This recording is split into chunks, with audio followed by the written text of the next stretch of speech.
Hi, it's Tony Robbins. Happy New Year. Listen, how's your new year coming out so far? I know it's early. It's January 15th, and I thought I'd send you out this little video message because you know what that day means, don't you? January 15th is the cutoff. Statistics show that 95% of the people that actually made a New Year's resolution have already broken it by today.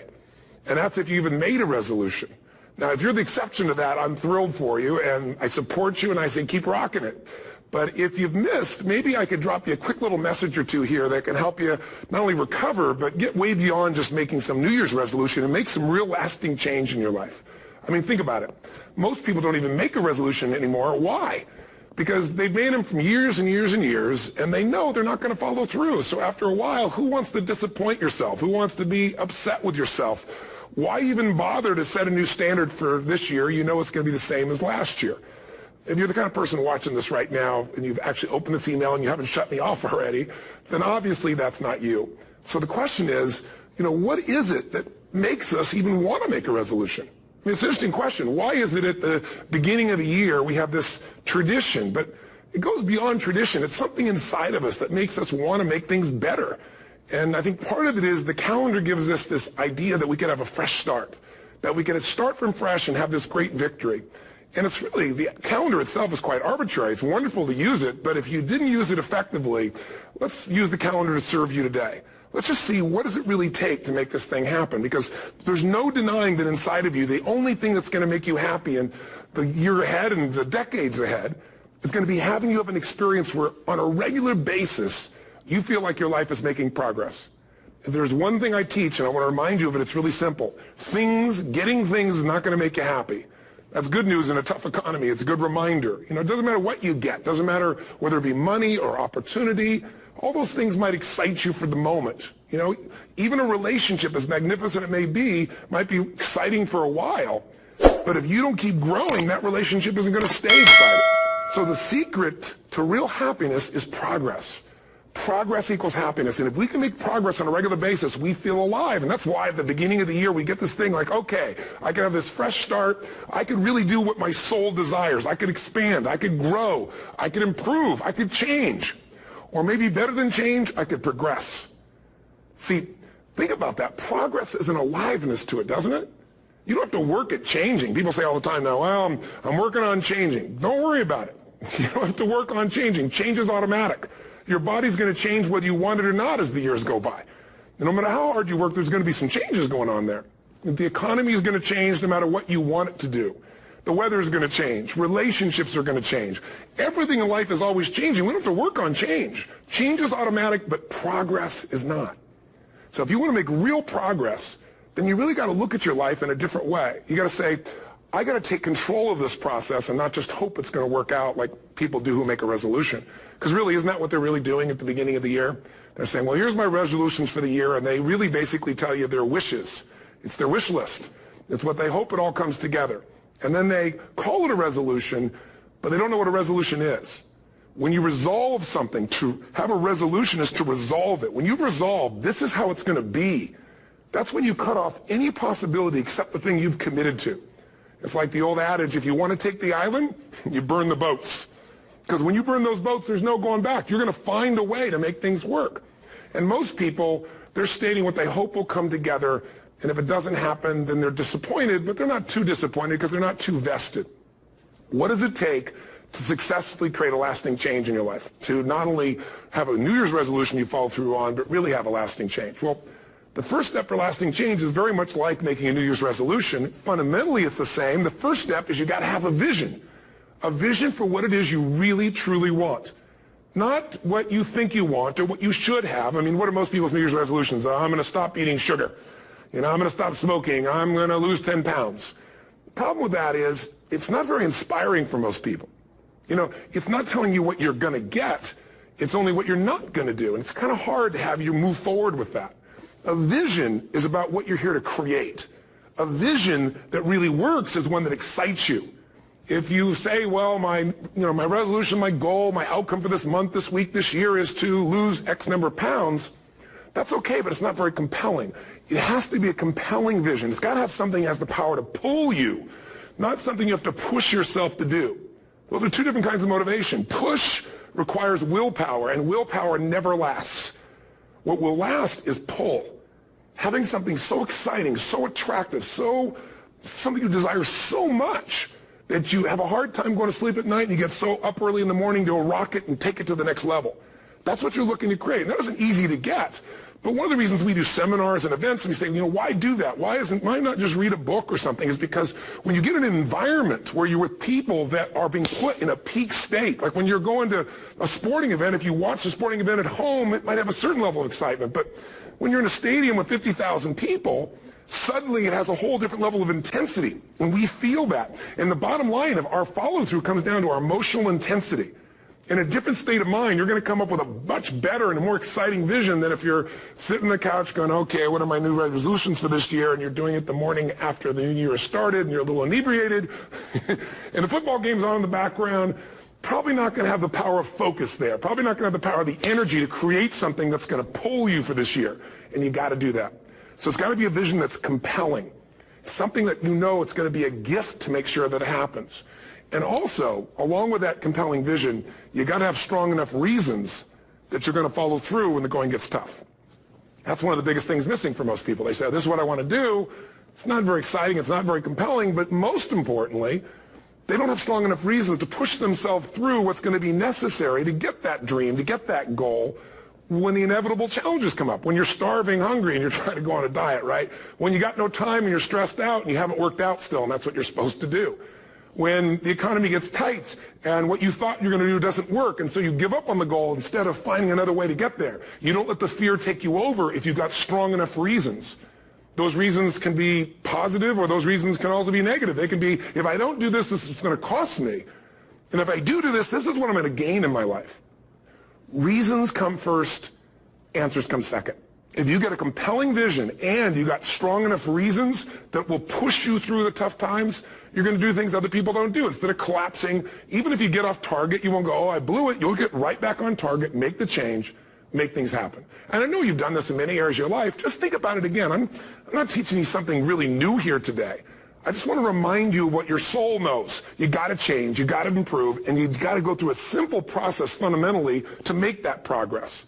First step, vision that's compelling. Second step, make sure that there's strong enough reasons to follow through. Third step, you got to review it and feel it every day. I mean, anything. Have you ever had this happen in your life? Has there been anything in your life that you've ever wanted so badly? You were so desirous of it. You had such a hunger for it that you couldn't stop thinking about it. Could have been a career move. Could have been when you were a kid, a car. It could have been a relationship. It could have been anything, but you were obsessed. You wanted to make this happen. You wanted to attract this to your life. You just wanted something. And you didn't even know how to get it. But it was so compelling to you. You kept thinking about it every day, envisioning it, imagining it, feeling it. And then stuff happened. And suddenly you started to attract people or situations to your life, and it just came together. Like, you didn't even have a total plan. It was just that it was so a part of your focus with so much intensity and emotion so often that it sensitized you to notice anything that could get you there. There's a part of your brain called the reticular activating system. For short, we call it the RAS. That part of your brain determines what you notice in the world. And it's really important because when you set a goal, when you get really clear on a vision, and there's strong enough reasons, and you review it enough, and it becomes a part of you, that part of your brain says, anything that relates to this, I need to notice. It's like, did you ever buy a certain kind of car or maybe a certain outfit, and suddenly you see that car everywhere, or those outfits everywhere? Well, the cars were always around, but why do you see it now? Because your RAS knows this is important. This is part of my world now. Similarly, when you really get clear and it's compelling and you're reviewing it every day, you've got strong reasons, and you're reviewing it every day and you're feeling it, the brain becomes incredibly acute at noticing anything to get you to move forward.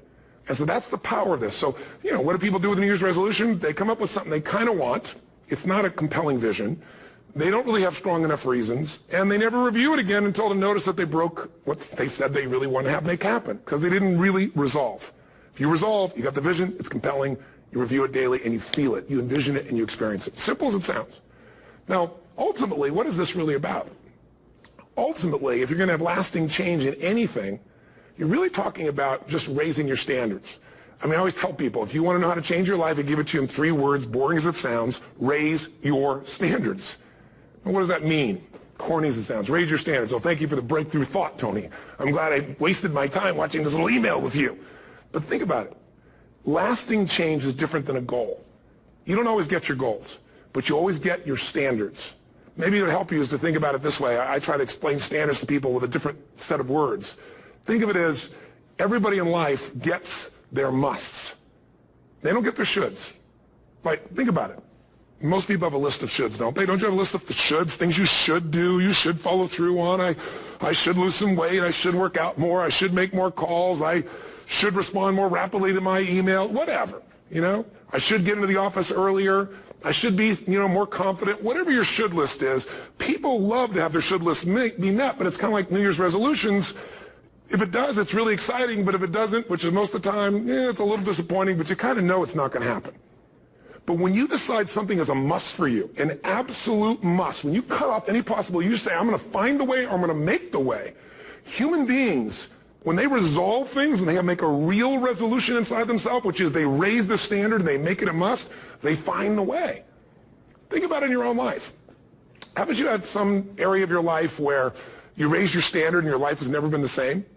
Maybe at one time in your life you smoked cigarettes, or you did something and you did it for years and you kept trying to change it and kept telling yourself I should. And then one day something happened. Something just clicked you over. Something took you over that kind of tipping point. And inside yourself you said no more. And it was a very, very different experience, wasn't it? Something inside of you shifted, and what was a should became a must, and you've never gone back. Is there an area like that in your life you can think of? Again, did you ever smoke cigarettes? Did you ever eat a certain way, drink a certain form of alcohol, and then finally say no more, and you just don't go back? And notice this, it doesn't really take any willpower anymore. Because somewhere when we make this click, when we make something a must, we attach ourselves to it. It becomes part of our identity. One thing I've learned in the last, 33 years of working with people from now over 100 countries, 4 million people, is human beings absolutely follow through on who they believe they are. If you said to me, well, I'm really going to work hard to stop smoking, but, I've been a smoker my whole life, and I am a smoker, I know your days are numbered. You're going to be back smoking cigarettes again, because we all act consistent with who we believe we are. I tell people the strongest force in the whole human personality is this need to stay consistent with how we define ourselves. If you define yourself as somebody who is really conservative, you're not going to be crazy and act nuts unless you're really drunk or something, and then you can say it's the alcohol, when it's really just you finally getting permission to be yourself. The alcohol is your excuse. If you're a really crazy person, you act crazy, outrageous, playful. You don't act conservative because that's not who you are. Very often people say, well, I can't do that. I'm not that kind of person. And I always say to people, really, when did you define yourself? I mean, really, how many years ago did you come up with what you could and couldn't do in your life? How many years ago? Most people, if they really look at how they're living their life today, it's based on a set of standards, a set of beliefs that they made choices about 10, 20, 30 or more years ago. I mean, very often we made decisions in our youth or very young about what to believe, about what we were capable of, about who we are as a person, and that becomes the glass ceiling, if you will, that controls us. There's a corny metaphor, but it's true. I remember one time I was with my family at the circus, and there was a person there, and they had this big, giant elephant, and you look at this elephant, and they take this little rope, put it around the elephant's neck, and they drive this stake into the ground. And I mean, you look at this and you know that elephant could rip down the entire tent with almost no effort. And yet the elephant doesn't struggle, doesn't try. Why? Because the elephant's conditioned. And they take that elephant and condition the elephant when it's a baby elephant. That's how they train him. When it's a little baby elephant and it doesn't have the power yet, they put a big rope around it and they drive this huge stake in the ground, and the elephant fights and fights and fights. And one day, finally, that elephant decides, I'm not capable of pulling this out. And once that becomes the definition of an identity of anyone, an elephant in this case, they don't even try anymore. It's just who I am, that's how it is, that's just the way it is in my life. I'd like to ask you to take a look at any place you've got a limitation and ask yourself, when did I decide to accept that limitation? And you may not even see it as a limitation, you might see it as just that's who I am. But so often in our lives we've adapted to be a certain way so that we don't fail or so that people will like us or respect us, but it's not necessarily who we are. Joy comes when you're spontaneous. It's really hard to be truly happy when you're not being yourself. And most of us have no clue who we are. And so a big part of my work, if you've ever been to an event, you know, is to get people to do things spontaneously without thinking, because that's when the real you shows up. That's when the energy comes alive. And when you do that, when you start to connect to your true nature, suddenly there's energy available for you to set a higher standard for what you want in your life. That's what this is really all about. And when I talk about standards, when I talk about, you know, shoulds versus musts, think about your own life. I know there have been areas in your life where some point in time you just shifted and you raised the standard and your life changed. Because whatever people have their identity attached to, they live. We live who we believe we are. That's just how it works. It's just kind of like, I'll give you an example. Look at your physical body. Your physical body today is an absolute reflection of only one thing. Not your goals, not your desires, but your standards. The identity you have for yourself. If your standard is you're an athlete, then there's a certain amount of strength, a muscle tone, and energy that's available in your body on a regular basis because that's who you are. And so you do whatever's necessary to maintain that identity. Again, the strongest force in the human personality is this need to stay consistent with how we define ourselves. Because if you don't know who you are, you wouldn't know how to act.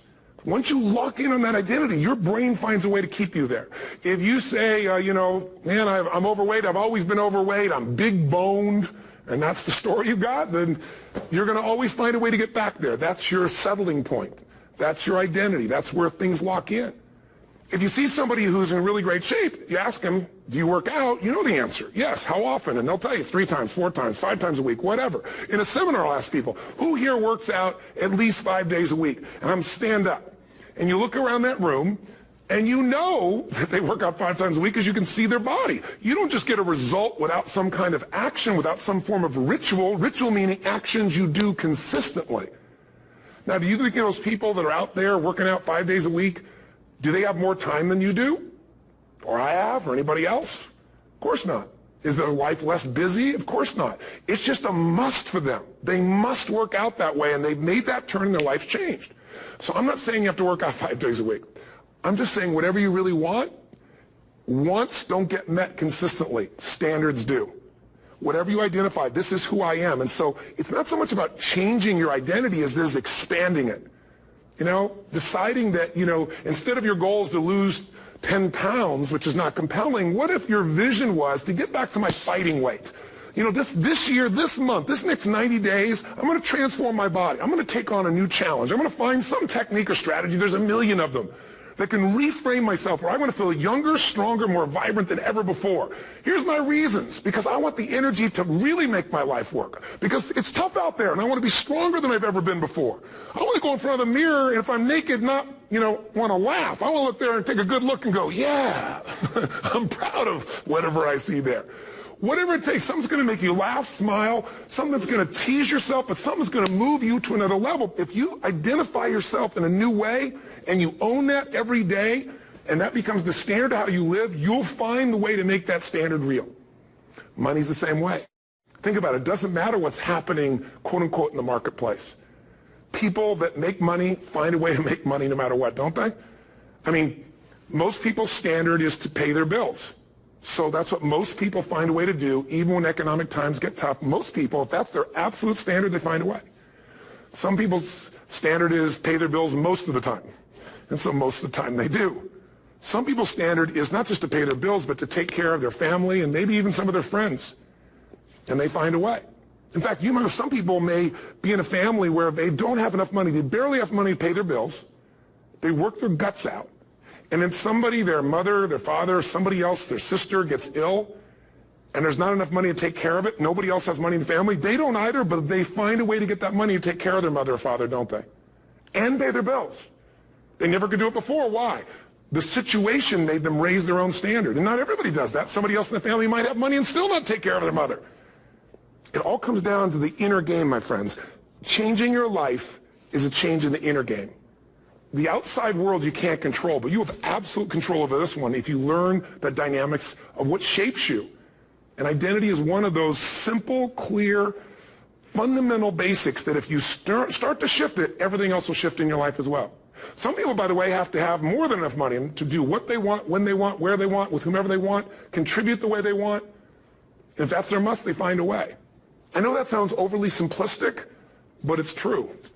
You know, somebody once said you could take all the money in the world out of the hands of everybody, out of all the wealthy people in the world who are really successful, give it to other people. It wouldn't take too long. Those people would have it back in their hands. It's not because they're manipulative. It's because they have a standard. Some are manipulative, don't get me wrong, but they've got a standard of what they're going to find a way to make happen. I'm just simply saying to you, take those 3 magic words and live them. Raise your standard. And if you really want to do it, then I'll tell you the most important secret. Have you ever done this? Have you ever told yourself you're raising your standard? Okay, I'm going to go make this happen. I'm going to go make this much money. I'm going to transform my kids. I'm going to create the ultimate relationship in my life. I'm going to transform my body, whatever it is.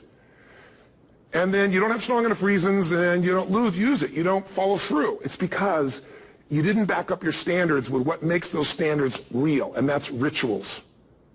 Rituals are where the power is. Whenever we do our Robbins results coaching, we say Robbins equals results, the way we get results with people, it's the same way if you listen to my Ultimate Edge program, or back in the old days, Personal Power, or if you went to one of my seminars. You know what I do is I take these huge challenges you got and we break them down into little bite-sized steps. Little things you do each day that after you do them, you get so much momentum that it's easy to succeed. You're not overwhelmed. You have these victory day after day after day on little things.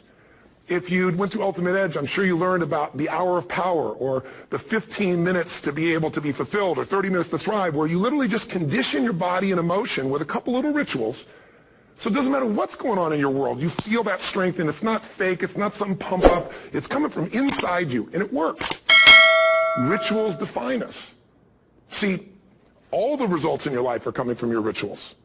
They start with a standard and then have rituals that follow it up. Like, for example, if you are where you want to be physically, you have very different rituals than if you're not where you want to be physically. If you're overweight, you and I both know you got a different ritual than if you're physically fit. Completely different.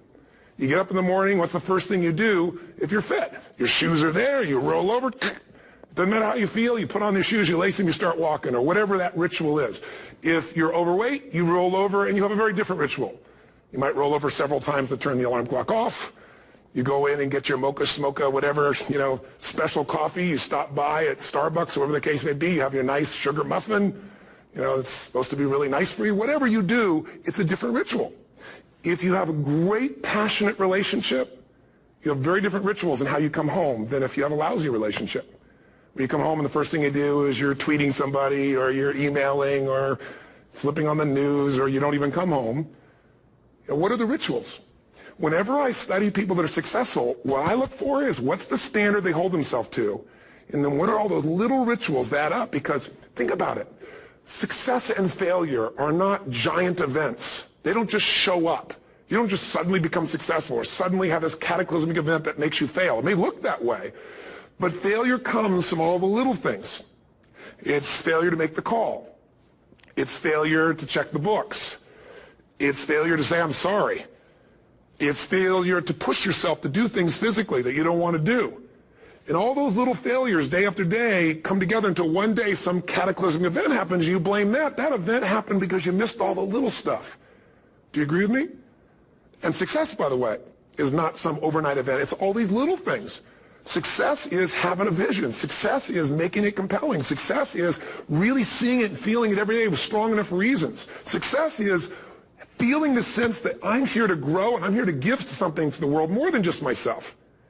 Success is caring about other people. Success is calling and saying, I love you in the middle of the day for no damn reason.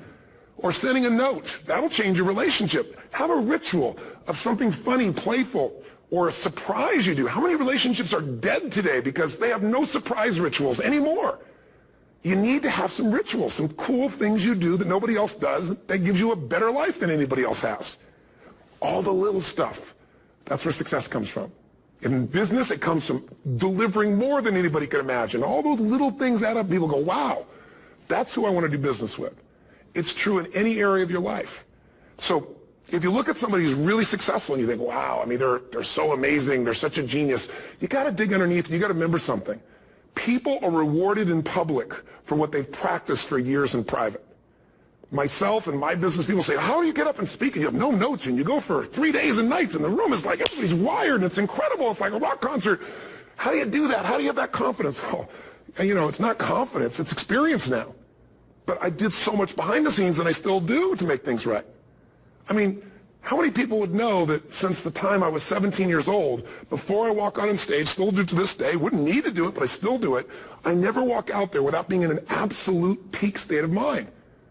You know, there are days my back is hurting, my throat is hurting, or I may have had a challenge, or my father passed away, and I've still got to deliver for these people because my standard is give my all every time. Every event has to be better.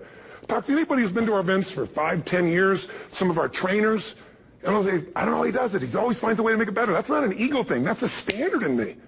I have to find the way. And my ritual, though, is I prepare, I think, I gather new information, I figure out how to put something across better. What do people need? I spend time with our customers. I see what's going on. And before I get on stage each time, I have this little ritual to put myself in a state of mind.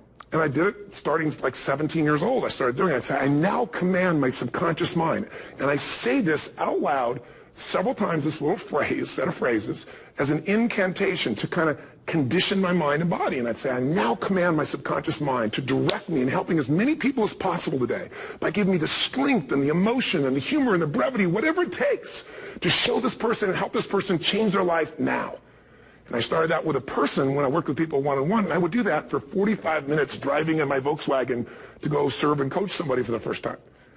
Now I don't say that person, I say these people, and I can go out in a room of 10,000 people and deliver for 50 hours, and I do it every time I come back on stage. It's a ritual to go into peak state. Peak states don't just show up, they don't interrupt you. Great ideas don't interrupt you, you've got to pursue them.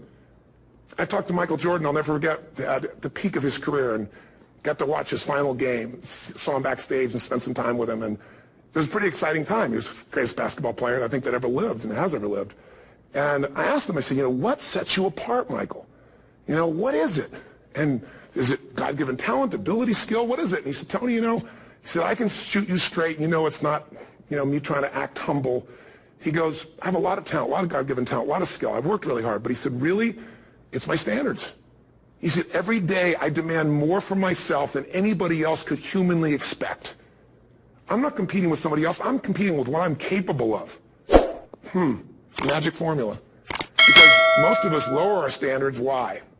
Because who you spend time with, my friends, is who you become. One of the biggest reasons I started going to seminars when I was like 17 is I had nobody around me as a great role model. I could read about somebody, but being around people, being in that environment was very different. Finding a way to go to work with someone who lived that standard of life was very different. You get around people with low standards and you compete with it. You don't need to compete with it. It's like, okay. Remember Jerry Springer? I don't know if he's still in the air, but I remember he used to get people on the show, and I thought, where would he find these people? And why would people watch? I'll tell you why they watch. They watch these people and go, my life's still pretty darn good compared to that person. Look at them. You don't have to change your life. All you have to do is find somebody with a lower standard, and you'll feel good about yourself. But if you feel that good feeling, it's an illusion. The only thing that's going to make you happy, my friend, and this year or any other, is to step up. It's to raise the standard. It's to discover what you're capable of and feel that incredible power of pushing through whatever's holding you back and get to the other side of more of your true self. That's what this game's all about. And look at the best of the world in anything. Tiger Woods, what's his vision? To win golf tournaments? No, to be the best that ever lived. That's his goal. That's his vision. But here's what's interesting. He backs it up with rituals. If you just have a vision and you don't have the rituals, stop lying to yourself. His rituals are, he started doing things nobody did before. He went and started lifting weights. Golfers lifting weights? No way. He went out and he changed his swing when he was the best in the world because he realized in order to be the best that ever lived, he was going to have to change his swing. If you know anything about golf, you don't change your swing when you're the best. And he went and retrained himself because he has different rituals than other golfers. Now many people are modeling his rituals to get better. It's amazing. You look at somebody like Michael Phelps, the 2008 swimmer, won 7, only 2 people, I think, in history, if I remember correctly, that have gotten 7 gold medals in one session. And here's a guy, he's got number 6 under his belt, and he's exhausted, and he's going in for that final swim. I'm sure you remember. And how does the guy win? By 1/100th of a second. Do you think that was some massive skill that got him over the top? Or was it a standard that says, this is who I am. I am the champion. And no one is taking this from me. And somehow in those final milliseconds, 100th of a second, he pushed himself just beyond his competitor. But you know about Michael Phelps? What allowed him to be able to push beyond that moment is his rituals. Go study the guy. Most people who swim have these unbelievable workouts. He does 2 and 3 of those workout sessions a day. All the other swimmers in the beginning thought he was insane. You're going to overtrain, you can't do that, it's not physically possible. But he had a standard and the rituals to back it up. So here's my final message to you, because I've gotten carried away. I thought I was going to send you like a 5-minute message, but as you can see, there's no script here. It's just me going a little crazy with you. But I want to really see you get what you want this year. Don't let this year be like last. And if last year was great, still don't let it be that way. Raise the standard. If your life is perfect and extraordinary, you darn well know you're not going to be happy unless you keep making it better. That's what makes us feel alive. It's not what we get that makes us happy. It's who we become and what we're able to give because we become more. That sense of contribution is what creates the deepest meaning. So here's my assignment for you if you want one. If you want to go from conversation to some action, here's a simple thing to do. What's an area of your life right now that you really want to improve? What's an area that's important to improve? If your body's great, how about your career? If career's great, how about your relationships? Intimate one especially, or your kids, or your relationship with your creator, your spiritual side of your life. Or is it your finances? Figure an area that really matters. Decide on that area. Number one, write down what your life is like in that area right now as specifically as possible. So you might say, well, I'm 13.5 pounds overweight, whatever the weight is, whatever the situation is, or my body fat's like this, or I wake up exhausted in the morning, and you write the truth of where you are right now. So you're real clear. Or I'm not in a relationship. I say I want a relationship, but I'm not in one, and I don't seem to find them. All the good ones seem to be gone is my belief. And I really do want one, but I don't have it. Whatever your definition. Or I'm in a relationship, and God, I wish I wasn't in a relationship. I'm planning my escape. Wherever you are. Or I have a wonderful relationship. We love each other, but there just isn't enough passion. Just write the truth of where you are. The area you want to change, but write how it is. And then the second step is, this is where you got to be really honest with yourself. What are the rituals that have put me there? Because whatever results you're getting, even if you don't like the results, there's some rituals that are keeping you in that place.